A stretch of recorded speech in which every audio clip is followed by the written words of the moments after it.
Hey guys, I am here just outside of Glacier National Park in way north backwoods Montana, and it is absolutely beautiful around here. But what am I doing on a beautiful sunshiny day? I am inside, going to be drinking whiskey in a second, and I just came across this amazing cognac still, and Molly is here from Glacier Distilling, and she's going to talk a little bit about the history of the company and what this still is doing here in Montana, how it got here, and they got a nice column still over there as well. So I'm Molly. I'm the Chief Marketing Officer at Glacier Distilling Company. We've been open since 2010, and we actually opened under the basis of an apocalypse. The current owner and founder of Glacier Distilling Company found himself in a snowstorm in a cabin up the North Fork in the backwoods with some friends, and they just started talking about, in the event of an apocalypse, how would we survive. They decided, they have knives and bullets to be able to hunt and protect themselves and their families, but what would they do about whiskey? So the next day after getting out of that cabin, Glacier Distilling Company was registered as a business, and here we are today, 7 years later. We do have a cognac still that we had shipped to us from Cognac, France. It is a refurbished model that was used for a short time in the 70s, and we actually wanted it to be raw copper when we first asked to have this still shipped to us, but they wouldn't. They said they had to paint it in what the French call English red, so I guess that's their joke for war and blood, right? And then we have our German still over here.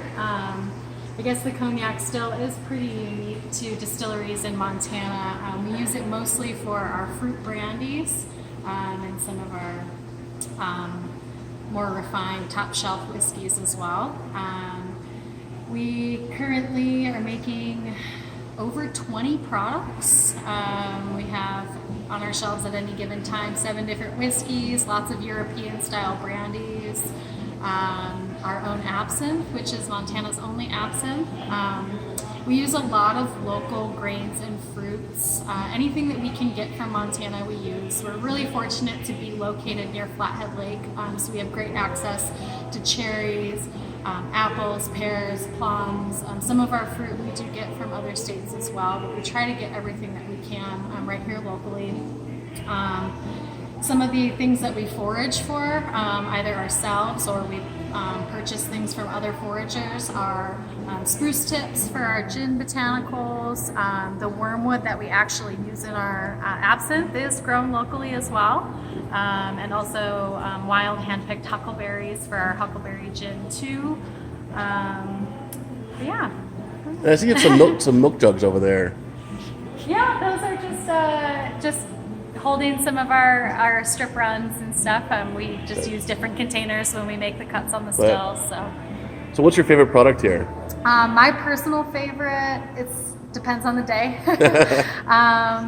I really like our Two Med whiskey. It's super unique. It's a hopped whiskey distilled from the mash of a strong red ale. We have a partnership with a brewery in Whitefish called Great Northern Brewing Company, and so sometimes there's 2 different whiskeys that we make that start as beer mash. I also really love our absinthe.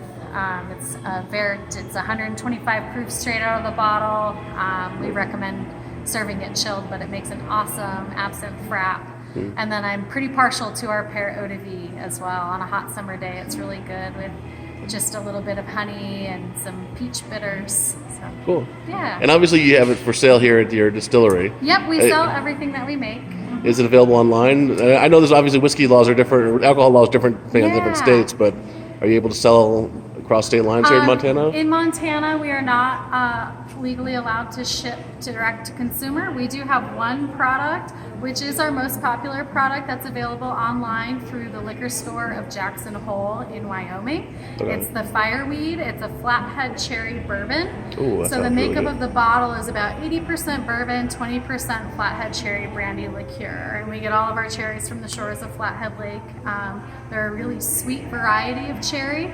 And so when we blend those 2 spirits together, it's kind of like a Manhattan in a bottle. And it actually takes 5 pounds of flathead cherries to make 1 bottle of Fireweed. Oh, wow. And you have it here in the tasting room, right? Yes, we do. Excellent. We have a tasting room where you can try all of our different spirits on tasting flights. We also have awesome cocktail menus. We do a lot of classic cocktails, and then we switch out our seasonal cocktail menu as the weather changes. And so people can come and try spirits however they kind of want. Cool. Yeah. Well, thank you so much. And guys, you definitely got to come up here. And this is video, obviously, we can kind of show you a little bit, but honestly, this area of Montana is absolutely beautiful. And now it's even more tasty having this awesome whiskey that we're about to try. So with that being said, thank you very much, Glacier Distilling, and have a great day.